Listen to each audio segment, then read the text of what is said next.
Bismillahirrahmanirrahim. Assalamualaikum warahmatullahi wabarakatuh. Salam sejahtera bagi kita semua. Pada video kali ini, saya akan membagikan panduan terkait cara menyusun sistematika jurnal pembelajaran modul 2 bagi peserta PPG guru tertentu. Adapun selama proses pembelajaran mandiri, peserta PPG guru tertentu itu wajib menyelesaikan 3 modul yang tersedia di ruang GTK. Ada modul pertama, modul kedua, dan modul ketiga.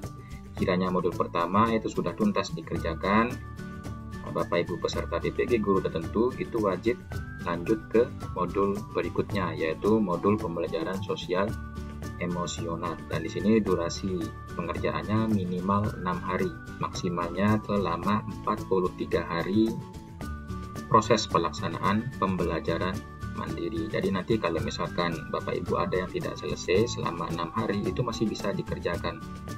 Meskipun untuk modul ketiga ini mungkin sudah bisa diakses, tapi silakan tuntaskan dulu modul kedua, barulah dikerjakan untuk yang modul ketiga. Oke, baik, di sini kita fokus ke modul kedua, yaitu pembelajaran sosial emosional. Nah, pada menu modul dari pembelajaran sosial emosional itu tersedia 2 menu, yaitu ada pelatihan sama pengayaan. Di menu pengayaan di sini Bapak Ibu bisa mendownload buku ajar pembelajaran sosial emosional. Silakan nanti diklik 1 kali, dan di sini saya rekomendasikan mengakses modul itu melalui laptop. Kiranya mungkin di laptop sistem RGTK itu terdeteksi untuk menu sertifikat pendidik. Namun apabila memang ketika diakses melalui laptop menu sertifikat pendidik tidak muncul, silakan bisa diakses melalui handphone. Nanti silakan diunduh, di-download, dipelajari untuk buku ajarnya. Nah, kita kembali ke menu pelatihan tadi. Di sini terdapat 4 subtopik modul yang wajib dipelajari, dituntaskan, baik itu pemahaman dari setiap bagian subtopik modul maupun latihan pemahaman yang ada di masing-masing subtopik modul tersebut. Misalkan seperti yang subtopik modul pertama. Nah, nanti di sini silakan dipelajari keseluruhan dan ada dikerjakan setiap latihan pemahamannya sampai tuntas. Nah, terkait fokus kita pada video ini yaitu menyusun sistematika jurnal pembelajaran. Kiranya mungkin nanti keempat subtopik modul ini sudah selesai dikerjakan dan post-testnya pun juga sudah selesai dikerjakan. Nah, di tahap terakhir nanti Bapak Ibu peserta PPG guru tertentu diminta untuk mengunggah jurnal pembelajaran seperti halnya pada modul 1. Nah, di sini bagaimana sih sistematikanya? Nah, di sini saya akan ambil satu contoh saja dari keempat subtopik modul yang tersedia, karena memang di sini kita diminta untuk memilih salah satu yang dirasa oleh Bapak Ibu menguasai untuk konsep atau teori dari salah satu keempat subtopik modul yang tersedia. Dari yang pentingnya kolaboratif for academic, social, and emotional learning, lalu dari yang kedua peran guru sebagai teladan, yang ketiga experiential learning, dan yang keempat school well-being. Nah, adapun contoh yang saya akan berikan sistematikanya di video ini yaitu subtopik yang kedua, yaitu peran guru sebagai teladan. Di sini silakan untuk setiap modul dikerjakan wajib pada Office Word atau software yang memang bisa untuk digunakan seperti halnya software Office Word di sini. Nah, nanti silakan di halaman yang pertama itu adalah untuk cover. Untuk cover ini apa saja yang termuat, yaitu ini jurnal pembelajaran. Silakan nanti diketikkan saja jurnal pembelajaran. Lalu yang kedua itu adalah untuk nama modul 2-nya. Nah, di sini nama modul 2-nya yaitu pembelajaran sosial emosional. Lalu yang ketiga itu adalah subtopik modulnya yang akan disusun sebagai jurnal pembelajaran, yaitu peran guru sebagai teladan. Nanti untuk cover ini silakan Bapak Ibu kreasikan sendiri sesuai dengan kreativitas masing-masing. Silakan disesuaikan saja untuk jenis font ataupun mungkin ukuran fontnya. Yang penting diikuti saja sistematikanya. Dengan yang pertama itu adalah jurnal pembelajaran, lalu judul modul kedua, dan subtopik modul yang Bapak Ibu pilih. Nah, Nah, di sini sebagai contoh adalah peran guru sebagai teladan. Lalu di bagian berikutnya di sini ada gambar.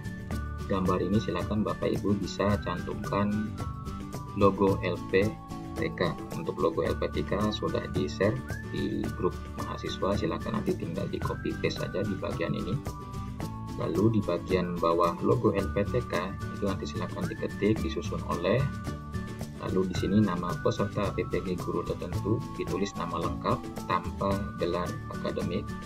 Lalu di sini dituliskan NIM atau nomor UKG. Nah, sekiranya sudah ada nomor induk mahasiswa, silakan diketikkan di sini NIM-nya. Lalu paling bawah lagi untuk yang terakhir, PPG guru tertentu tahap berapa, tahun berapa. Nah, di sini kebetulan tahap 1 ya sudah diketik tahap 1 di sini dan tahun 2025. Lalu program pendidikan profesi guru, Fakultas Keguruan dan Ilmu Pendidikan. Lalu terakhir nama LPTK, sebutkan universitas apa misalkan di sini. Pada halaman berikutnya nanti disinilah Bapak Ibu untuk menguraikan substansi jurnal pembelajaran. Adapun sistematika dari substansi ini yaitu yang pertama memuat judul. Nah, berbeda halnya seperti hal pada modul 1 kemarin, itu tidak ada judul, tapi di sini pada jurnal pembelajaran modul 2, sistematika pertama dari substansi jurnal pembelajarannya yaitu judul. Nah, untuk judul ini silakan nanti Bapak Ibu kreasikan dengan kata-kata sendiri. Kiranya bingung, mungkin di sini saya berikan contoh, ada beberapa pilihan judul, tetapi tidak boleh sama seperti yang di sini, dikarenakan rekan satu sama yang lainnya pasti akan mengakses video ini, sehingga nanti saya harapkan Bapak Ibu tidak ada yang sama plek dengan yang ada di 9 judul yang saya tawarkan di sini. Ini hanya saya berikan tawaran sebagai contoh saja Bapak Ibu, tapi tidak diwajibkan untuk diikuti. Yang penting Bapak Ibu sudah mendapatkan gambaran terkait dengan judul apa sih yang harus Bapak Ibu sertakan di halaman substansi dari jurnal pembelajaran. Misalkan di sini judul pertama, peran guru sebagai teladan dalam pembentukan karakter sosial emosional siswa di sekolah dasar, kiranya itu adalah guru SD, atau mungkin di sekolah menengah kiranya guru SMP atau guru SMA. Atau yang kedua, pentingnya keteladanan guru dalam pembelajaran sosial emosional. Atau yang ketiga, peran guru sebagai teladan dalam pembelajaran sosial emosional. Titik 2, membangun karakter siswa melalui keteladanan. Lalu yang keempat, peran guru sebagai teladan dalam pembelajaran sosial emosional di kelas. Nomor 5, pentingnya keteladanan guru dalam menumbuhkan karakter siswa melalui pembelajaran sosial emosional. Nah, yang penting nanti di judul yang diberikan itu atau yang ditulis itu ada memuat terkait dengan kata teladan. Teladan guru atau guru sebagai teladan atau keteladanan guru.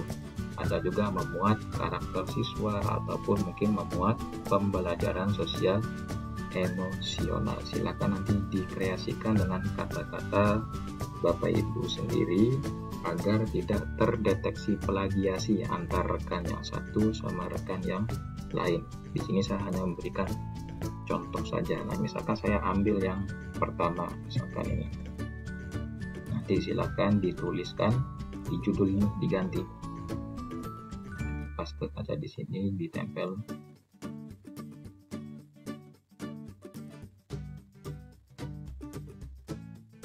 Oke, seperti ini.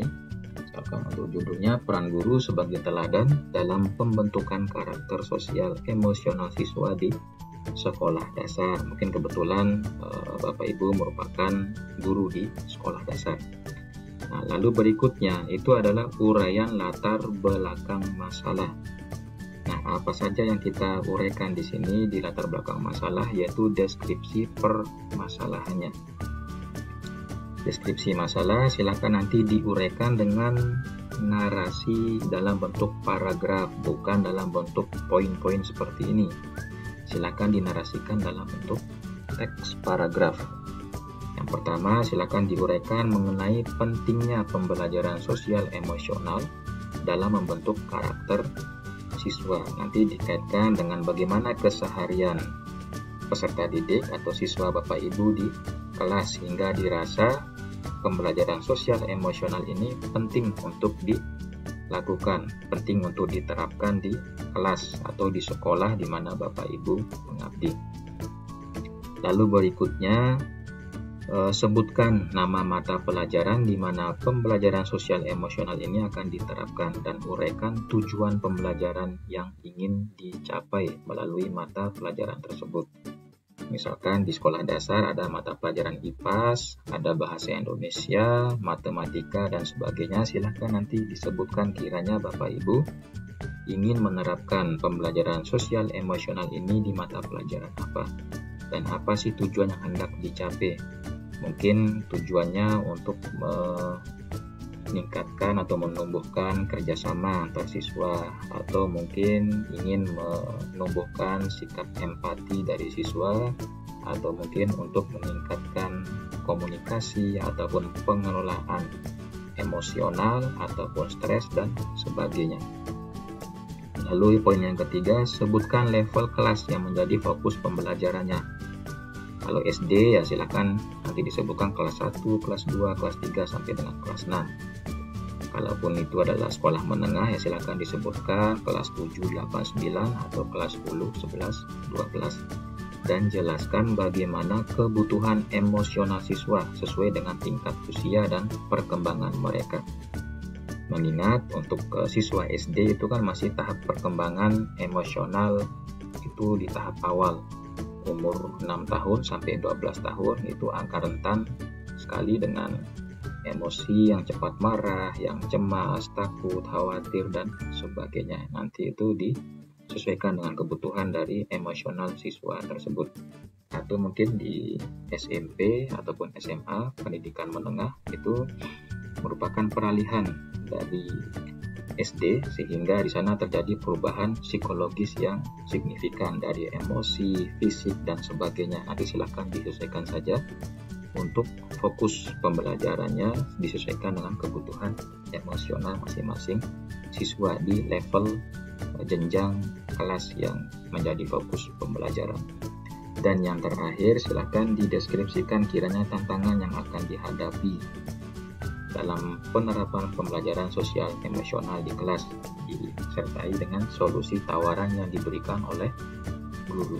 Nah, dalam hal ini terkait dengan tantangan mungkin nanti bisa diuraikan mungkin dari yang pertama, latar belakang siswa yang beragam. Dalam artian mungkin ada siswa yang memiliki emosional yang sudah baik atau sudah cukup baik. Ada juga yang mungkin masih kurang sehingga butuh perhatian lebih banyak.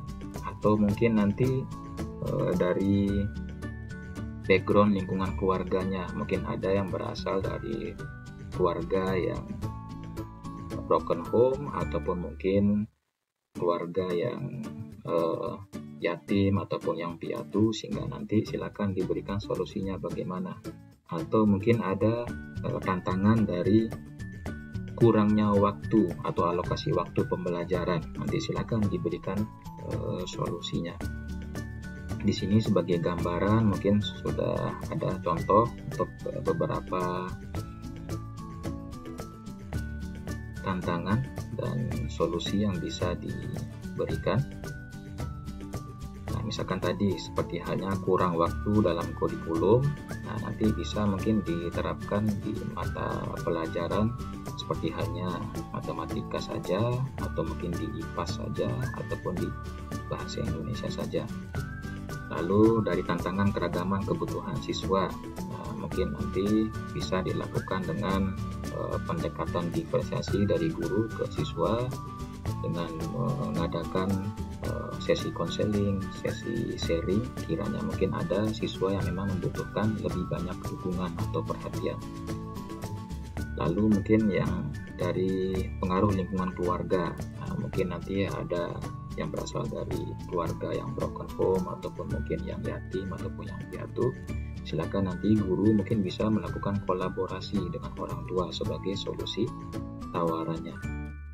Jadi seperti itu untuk gambaran terkait dengan poin keempat dari deskripsi masalah. Silakan dinarasikan dalam bentuk paragraf dari poin 1 sampai dengan poin 4, dinarasikan seindah mungkin dan saling terkoneksi atau ada korelasi antar poin 1 sampai dengan poin 4 dalam satu paragraf tersebut. Oke, kita lanjut ke substansi yang berikutnya terkait dengan tujuan aksi nyata. Nah, diuraikan di sini atau dideskripsikan tujuan aksi nyata keteladanan yang dilakukan guru dalam menunjang pembelajaran sosial emosional di kelas. Diuraikan melalui tindakan nyata guru di dalam kelas yang mencerminkan nilai-nilai sosial emosional yang diinginkan. Misalkan tujuan aksi nyata yang akan dilakukan oleh guru di kelas dalam bentuk keteladanan tadi, misalkan keteladanan dalam mengembangkan empati siswa ataupun dalam meningkatkan keterampilan kerjasama dan komunikasi mungkin. Lalu ketiga, dalam menumbuhkan kepercayaan diri siswa. Berikutnya, dalam mengajarkan pengelolaan stres dan tekanan, atau mungkin dalam meningkatkan keterampilan pengambilan keputusan dan sebagainya. Nah, apakah di sini harus banyak? Nah, tidak mesti banyak, bisa dipilih satu ataupun bisa dipilih dua ataupun bisa dipilih tiga, disesuaikan dengan mata pelajaran dan level kelas yang menjadi fokus pembelajaran sosial emosional ini diterapkan di kelas. Berikutnya ada deskripsi aksi nyata. Nah, deskripsi aksi nyata di sini apa saja harus diuraikan, yaitu uraikan contoh konkret aksi nyata di poin atas tadi yang di sini. Tujuan aksi nyata, misalkan dipilih 2 atau dipilih 3, nanti silakan diuraikan secara konkret aksi nyata yang dapat dilakukan oleh guru dalam setiap aktivitas pembelajaran. Nah, aktivitas pembelajaran yang mana, yaitu pembelajaran pada mata pelajaran yang dipilih tadi di latar belakang dan di level kelas yang menjadi fokus pembelajaran. Dideskripsikan masing-masing, kalau dipilih 2 ya keduanya dinarasikan. Lalu uraikan metode yang digunakan guru untuk mengimplementasikan aksi nyata dalam proses pembelajaran tersebut. Dan poin ini atau yang deskripsi aksi nyata itu harus menguraikan secara mendalam poin-poin yang ada di tujuan aksi nyata di atas. Oke, saya kembali lagi mungkin di atas tadi tujuan aksi nyata itu Bapak Ibu boleh menarasikannya dengan dalam bentuk poin seperti ini atau dalam bentuk paragraf. Nah, berbeda hanya dengan di bagian deskripsi aksi nyata, silakan nanti harus diuraikan secara teks paragraf dalam format paragraf, diuraikan masing-masing. Kalau dipilih 5 ya silahkan diuraikan ke-5-nya. Yang penting bisa diintegrasikan dengan mata pelajaran dan level kelas menjadi fokus pembelajaran. Misalkan seperti apa sih contohnya? Misalkan di sini saya berikan gambaran tadi untuk mengembangkan empati siswa. Nah, apa saja sih aksi nyatanya? Misalkan bisa melalui aktivitas refleksi dalam bentuk mendorong siswa untuk berbagai pengalaman pribadi yang mengandung nilai empati, atau dalam bentuk kelompok kecil di kelas, atau mungkin dalam permainan peran ataupun diskusi kelompok, pemberian cerita atau kasus, lalu ada pujian dan penguatan positif. Silakan nanti dideskripsikan untuk aksi nyatanya jika dipilih juga untuk yang mengembangkan empati siswa. Lalu berikutnya di nomor 2, meningkatkan keterampilan kerjasama. Nah, apa saja sih bentuk aksi nyatanya nanti akan dideskripsikan. Misalkan dalam bentuk kegiatan kelompok, silakan dinarasikan. Lalu penugasan tanggung jawab bersama dinarasikan juga dalam bentuk paragraf, ataupun latihan komunikasi efektif, simulasi kerjasama, atau evaluasi dan refleksi kelompok. Jadi nanti ini dinarasikan dalam bentuk paragraf ya, singkat padat saja Bapak Ibu, tidak perlu yang panjang-panjang, bisa dipilih salah satu ataupun 2 ataupun 3 dari beberapa bentuk deskripsi aksi nyata yang ada di sini untuk setiap aksi nyata yang dipilih tadi. Berikut pula untuk menumbuhkan kepercayaan diri siswa, bisa melalui pemberian kesempatan berbicara di depan kelas, lalu mungkin memberikan pujian atas usaha dan prosesnya, lalu menghargai keberhasilan kecil, menetapkan tujuan pribadi, dan terakhir memberikan tantangan yang dapat dicapai. Berikutnya, untuk mengajarkan pengelolaan stres dan tekanan bisa melalui latihan relaksasi, simulasi stres, diskusi tentang stres, penerapan mindfulness, dan bimbingan konseling. Nanti silakan dinarasikan, disesuaikan dengan mata pelajaran dan level kelas menjadi fokus pembelajaran untuk penerapan dari pembelajaran sosial emosional ini. Lalu yang kelima, misalkan untuk meningkatkan keterampilan pengambilan keputusan sosial bisa melalui studi kasus, diskusi kelompok tentang nilai dan pilihan, simulasi pengambilan keputusan, penggunaan refleksi diri, dan pemberian contoh. Nanti silakan dinarasikan, kiranya dipilih kelima-limanya, silakan. Kalau misalkan dipilih cuma 3 ataupun 2, itu pun juga boleh. Karena memang untuk kelima poin ini itu tercakup ke dalam pembelajaran sosial emosional. Itu nanti dinarasikan melalui dengan format teks paragraf di bagian ini. Oke, berikutnya ruang kolaborasi. Nah, nanti silakan di sini diuraikan bagaimana ruang kolaborasi yang Bapak Ibu lakukan dengan siswa di dalam kelas, yang bisa untuk mendukung pengembangan sosial emosional tadi dan dikaitkan pada mata pelajaran dan level kelas yang menjadi fokus pembelajaran. Ya, mungkin bisa dalam bentuk diskusi kelas untuk ruang kolaborasinya, atau mungkin dalam bentuk kegiatan kelompok atau proyek bersama. Nah, nanti dinarasikan diskusi kelas yang dilakukan tuh bagaimana, yang seperti Bapak Ibu lakukan di kelas, lalu kegiatan kelompok atau proyek bersama ini nanti dinarasikan sesuai real yang pernah Bapak Ibu lakukan atau yang akan dilakukan setelah mempelajari modul 2 ini. Berikutnya ada demonstrasi kontekstual. Nah, apa saja yang harus dideskripsikan di bagian ini, yaitu Bapak Ibu silakan uraikan bagaimana guru dapat mengaitkan teori pembelajaran sosial emosional dengan situasi kehidupan nyata yang relevan dengan siswa, baik itu dalam konteks sekolah maupun di luar sekolah. Tentunya dikaitkan dengan mata pelajaran dan level kelas yang menjadi fokus pembelajaran. Jadi usahakan nanti di bagian demonstrasi kontekstual ini ada penekanan contoh teladan yang diberikan oleh Bapak Ibu kepada siswa. Dan apa yang harus diuraikan di sini yaitu tadi ini, entah 5 ataupun 2 atau 3 yang misalkan Bapak Ibu pilih. Kalau misalkan dipilih yang empati dan keterampilan kerjasama, silakan diberikan contoh demonstrasi secara faktualnya, secara nyata ke siswa untuk penerapan di sekolah ataupun di luar sekolah. Nah, seperti apa contohnya demonstrasi kontekstual? Nah, di sini ada beberapa contohnya, misalkan untuk pengembangan empati siswa. Contoh tindakannya ya bisa melalui skenario ataupun melalui demonstrasi. Misalkan ya guru menunjukkan empati dengan mendengarkan siswa yang sedang berbicara tentang masalahnya, memberikan perhatian penuh, membantu siswa menemukan solusi yang positif. Oke, sebentar, di sini saya sediakan 2 bentuk. Oke, kita bahas yang ini saja.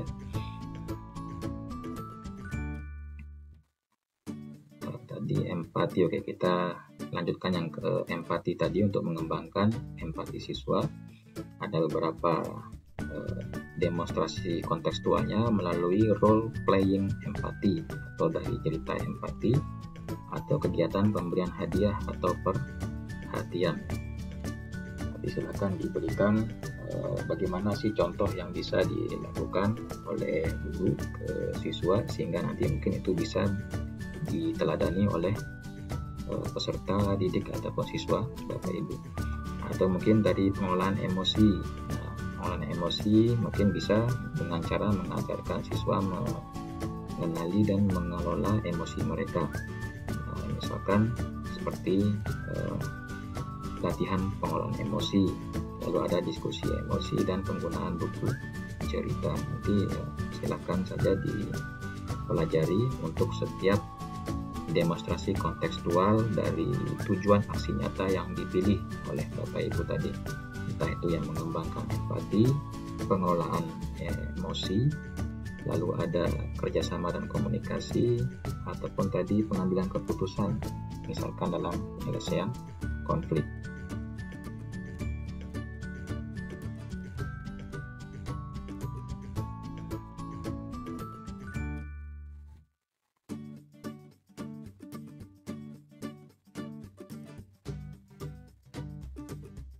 Ini kalau dibahas sepenuhnya itu akan panjang durasinya, nanti silakan di screenshot saja.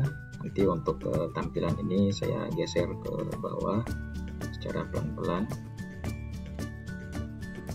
disesuaikan dengan aksi nyata mana yang Bapak Ibu akan pilih yang akan diterapkan dalam pembelajaran sosial emosional di kelas, dikaitkan dengan mata pelajaran yang dipilih dan level kelas yang menjadi fokus pembelajaran.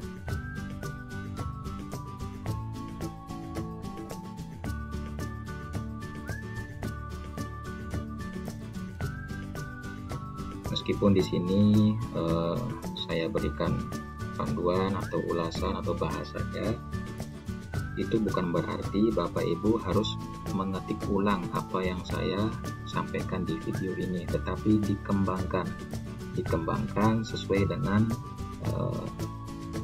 bahasa yang Bapak Ibu gunakan, narasikan dengan kreasi atau kreativitas masing-masing, disesuaikan dengan real kondisi yang ada di kelas Bapak Ibu.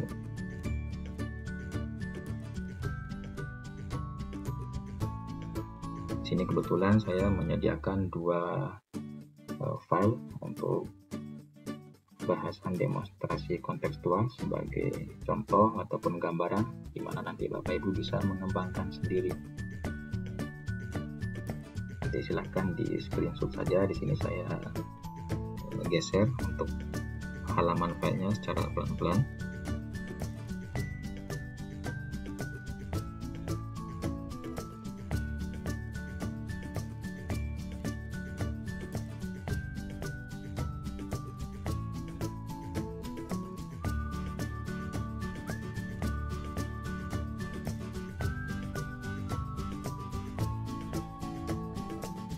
Oke, baik, itu untuk yang bagian demonstrasi kontekstual. Pada intinya bagian ini yaitu demonstrasi ataupun tindakan nyata yang diberikan, dicontohkan oleh guru ke peserta didik atau siswa terkait dengan tadi ini, aksi nyata yang memang dipilih. Oke, berikutnya yaitu elaborasi pemahaman. Apa saja yang diuraikan di bagian ini, yaitu silakan nanti Bapak Ibu uraikan secara mendalam tentang pentingnya pembelajaran sosial emosional dan bagaimana guru dapat membantu siswa memahami konsep-konsep tersebut lebih lanjut. Jika Bapak Ibu memilih kelima dari tujuan aksi nyata tadi, maka keseluruhannya harus diuraikan di bagian elaborasi pemahaman di poin 1. Kalau dipilih 2, silakan dibahas yang 2 tadi saja.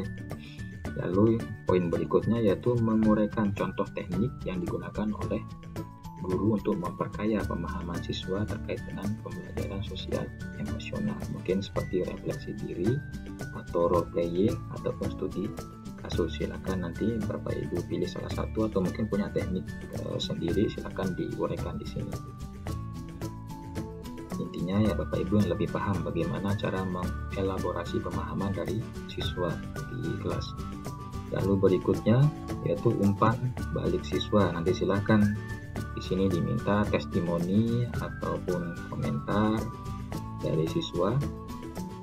Mungkin siswa 1, 2 ataupun 3, ya minimal 3. Kalau maksimalnya silakan berapapun jumlahnya, mau keseluruhan siswanya pun juga tidak masalah. Nanti dituliskan siswa 1, lalu di dalamnya di sini nama lengkap. Nah, di sini dituliskan dengan ada tanda petik. Nah, tanda petik di awal maupun di akhir teks testimoni ataupun komentar siswa Bapak Ibu setelah Bapak Ibu menerapkan pembelajaran sosial emosional di kelas. Nah, berikutnya umpan balik guru. Nah, nanti diminta bagaimana feedback atau umpan balik dari rekan sejawat. Dituliskan saja di sini rekan guru 1, lalu nama guru 1 tersebut, nama lengkapnya, boleh disertai dengan gelar akademiknya atau titelnya di sini. sama halnya dengan di poin umpan balik siswa, silakan diberikan tanda petik di sini. Lalu dinarasikan di sini untuk testimoninya atau umpan balik yang diberikan oleh rekan guru Bapak Ibu. Oke, berikutnya terkait dengan dokumentasi. Nah, di sini bisa berupa foto kegiatan di kelas selama penerapan pembelajaran sosial emosional, ataupun mungkin catatan tentang kegiatan yang Bapak Ibu lakukan. Silakan dilampirkan di sini maksimal 2 foto. Maksimal 2 foto, jangan lebih, karena nanti khawatirnya ketika dilakukan validasi oleh tim validator, ini akan dideteksi sebagai file gambar atau file foto, bukan file PDF, karena nanti setelah Bapak Ibu susun menggunakan Office Word, file ini akan diubah menjadi PDF. Nah, khawatirnya jika terlalu banyak foto, file PDF tadi itu akan terdeteksi sebagai file gambar atau file foto, sehingga ya silakan nanti disesuaikan. Tadi foto atau gambar sudah ada di halaman cover 1 untuk logo LPTK, lalu di dokumentasi ya maksimal 2 foto saja Bapak Ibu. Boleh di sini mungkin foto kegiatan di kelas, di sini mungkin catatan tentang kegiatannya yang ditulis mungkin di lembar observasi ataupun sejenis, silakan dilampirkan di sini fotonya. Nah, di sini di halaman terakhir silakan nanti untuk substansi yang juga dikerjakan terkait dengan pengembangan keterampilan guru. Nanti silakan diuraikan bagaimana Bapak Ibu dapat terus mengembangkan keterampilan sosial emosional sebagai teladan yang efektif di kelas ya. Mungkin bisa dengan mengikuti pelatihan-pelatihan untuk keterampilan sosial emosional, atau membuat refleksi diri untuk catatan refleksi diri selepas mengajar mungkin, ataupun mungkin pengembangan diri yang lain terkait dengan pembelajaran sosial emosional. Kalau tidak salah di sini saya ada tadi untuk yang ini sudah saya ringkas untuk contoh pengembangan keterampilan guru, yaitu mungkin ya bisa dengan pengembangan pribadi tadi dengan mengikuti pelatihan-pelatihan,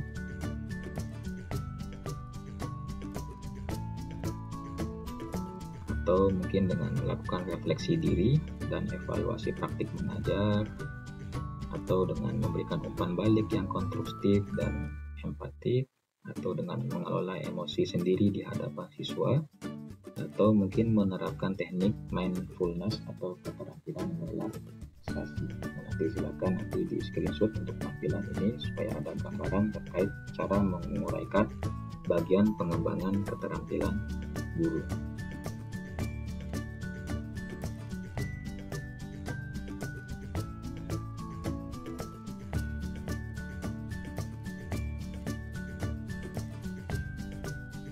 Oke, kita kembali ke substansi yang terakhir, yaitu keterlibatan komunitas sekolah. Nah, apa saja yang diuraikan di sini, yaitu diuraikan bagaimana seluruh komunitas sekolah, baik itu guru, siswa, atau staf, dapat terlibat dalam mendukung pengajaran sosial emosional secara menyeluruh. Nah, bagaimana contohnya? Di sini saya sudah ringkas untuk keterlibatan komunitas sekolah. Misalkan kolaborasi antar guru dan staf sekolah. Di sini contohnya bagaimana? Nah, seperti ini. Itu diuraikan dengan kondisi real yang memang ada terjadi di sekolah Bapak Ibu. Silakan dikembangkan dengan sesuai kondisi yang ada di sekolah Bapak Ibu. Lalu yang kedua, penguatan pembelajaran sosial emosional di setiap mata pelajaran. Mungkin nanti contoh demonstrasi kontekstualnya seperti ini. Ini diuraikan mungkin dalam mata pelajaran apa. Silakan diuraikan. Lalu penerapan program mentoring antar siswa yang mungkin bisa menggunakan ini. Contohnya ya seperti ini. Lalu berikutnya, mengorganisir kegiatan sekolah yang memperkuat nilai sosial emosional. Contohnya mungkin seperti ini. Atau mungkin nanti bisa dikembangkan oleh Bapak Ibu sendiri, disesuaikan dengan situasi dan kondisi yang ada di sekolah Bapak Ibu ataupun di kelas yang memang menjadi fokus pembelajaran. Oke, terakhir, melibatkan orang tua dalam pendidikan sosial emosional. Contohnya seperti ini. Nah, pada intinya materi ataupun ulasan yang saya berikan tadi ditekankan untuk tidak diketik ulang, melainkan dikembangkan dengan bahasa Bapak Ibu masing-masing. Oke, ini saja untuk sistematika untuk modul 2 subtopik peran guru sebagai teladan. Semoga video ini bisa bermanfaat untuk menjadi panduan pedoman bagi Bapak Ibu dalam menyusun jurnal pembelajaran modul 2. Terima kasih. Assalamualaikum warahmatullahi wabarakatuh.